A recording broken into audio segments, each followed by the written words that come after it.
Hello everyone and welcome to the complete and in-depth guide for the Phantom Muspah. Now I've been a little bit ill, so if my voice is a little bit off, I do apologise.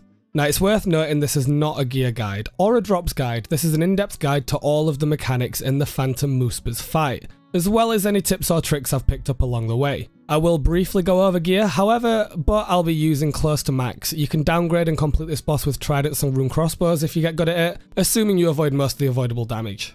For this boss, we'll need a range switch with a long range weapon, and a magic switch, as well as runes to cast the highest level ice spell you can, as well as, of course, being on the ancient spellbook. You also need a weapon with some form of draining the opponent's prayer, we'll get into why a little later on, but just know that in general people seem to be using crossbows with sapphire bolts enchanted. This boss drops a lot of supplies, so bringing us 4 prayer potions or restores and the rest of your inventory as food is fine. I'd also recommend bringing 1 stamina potion for a while, just in case things get a little dicey and you've got to run around a lot.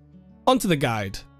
The Phantom of Muspah fight is pretty straightforward. Throughout the entire fight, the core mechanics of the boss itself remain the same. However, there are a few rune mechanics that occur throughout the fight. First, we'll take an in-depth look into the Phantom Muspah's general attack pattern. The Phantom, I'm going to call it just Phantom from now on, has 2 forms. A blue form, which uses both ranged and magic attacks, and a brown form, which is its melee form. First, we'll go over the blue form. For this form, you should equip your ranged gear, although a Shadow of Tumakan still hits this form pretty hard. As stated, the blue form attacks with both magic and ranged attacks. The ranged attacks are more common and hit almost instantly after his animation starts, as well as not having much of an indication visually or via sound. Its magic attack, however, gives you a lot of leeway to pray magic, as not only does it give a visual cue of a couple of ticks before the damage occurs, it also has a sound cue much like Jad.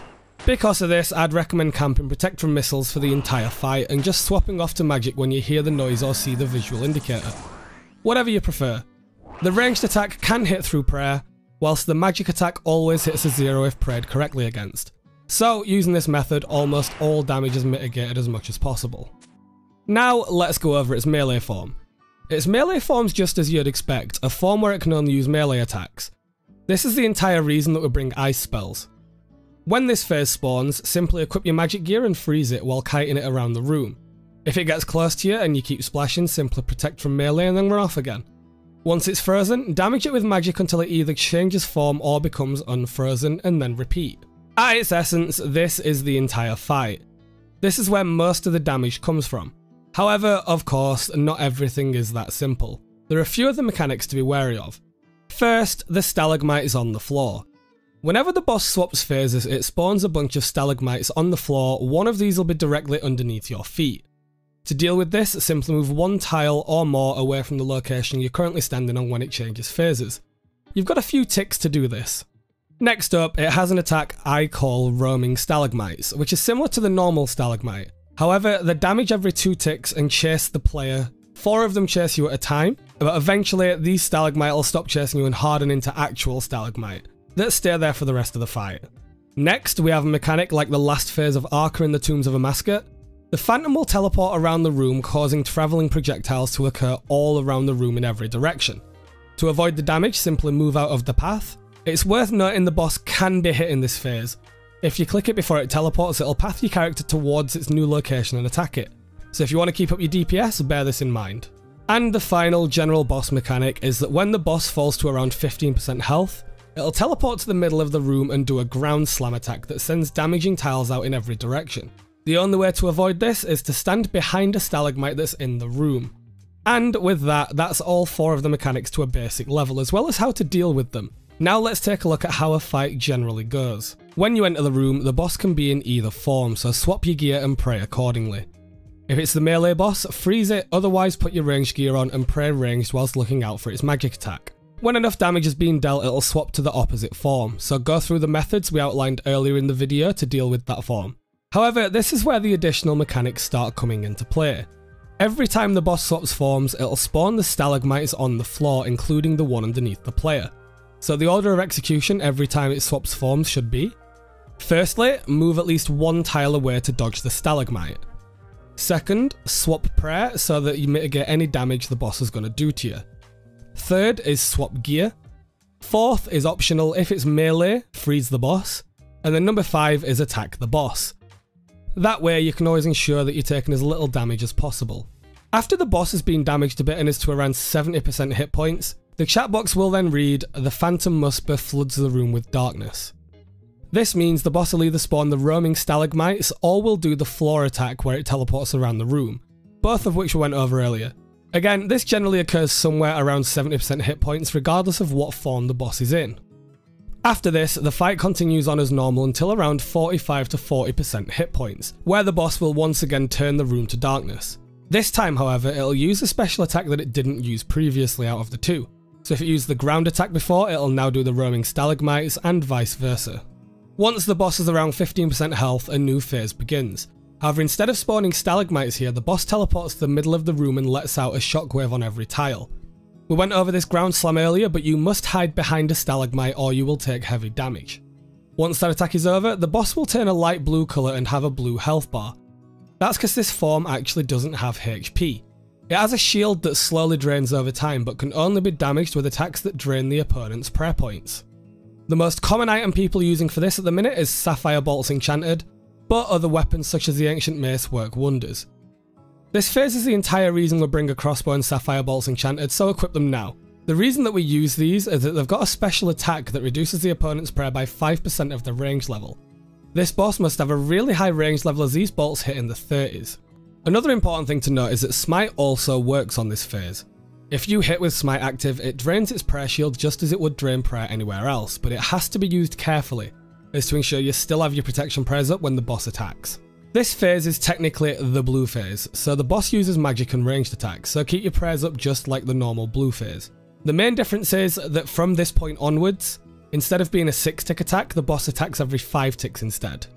Continue to damage the boss's shield by one of the above methods until it's depleted, and now we're on to the final phase. Much like the other phases, it'll spawn stalagmites underneath your character and around the room. The difference now is that if you take too long to kill it, it'll continue spawning stalagmites until the room looks like this. So make sure you do as much damage as possible as fast as you can on the final form. And that's it, that's all there is to the boss. Might take a few attempts to get it down, but when you do, it's very fun and very grindable. To help out though, here are a few tips and tricks I picked up along the way. Number 1 is its attack speed. Until the final 2 phases of the fight, so basically until the prayer shield phase, the boss has a 6-tick attack speed. Once it goes into its prayer form, then it's got a 5-tick attack speed for the rest of the fight. Now this can throw you off at first, but it's actually incredibly useful. There are 2 reasons for this. Firstly, the boss's magic damage happens on the 3rd tick of its current attack speed. So if it fired a range attack every 6 hits, the damage from the magic attack actually only comes on the 3rd tick of its attack cycle. Then the ranged attack follows on its normal timing, which is difficult to figure out at first.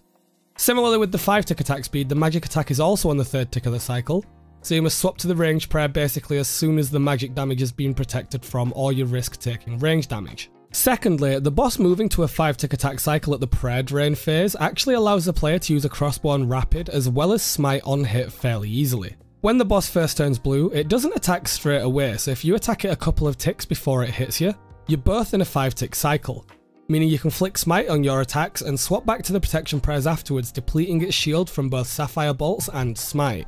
Next, a really useful one, the roaming stalagmite attack can actually be countered instead of running around the room like a maniac. And it's really simple too. The stalagmite cannot pass through other stalagmites, so if you simply stand to the opposite side of some stalagmite while the roaming one is chasing you, they all get stuck and can't reach you at all, which makes the fight a lot simpler and negates taking a stamina potion to the fight. Next is another simple one, but often looked past. If you don't mind sacrificing a little bit of DPS, when the melee form's frozen you can use blood spells on it to heal, and then refreeze it and then reheal. This generally makes the fight take a lot longer, but will save you some food if you've been making mistakes or need a little bit of health. Now, these final 2 tips are probably the most useful in the entire video. On the ground phase, where all of the circles on the floor happen, there's actually a safe spot if you have a long-range weapon like a Tumakan's Shadow, T-Bow or Buffer. I'll have it on screen now so you can mark it down.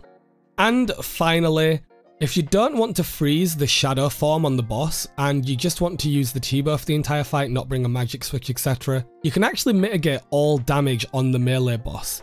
To do this, you need to move 1 tile away from it to drag the boss towards you, 1 tick before it attacks you. It still lands a hit on you, but it always hits zeros, as long as you're praying melee.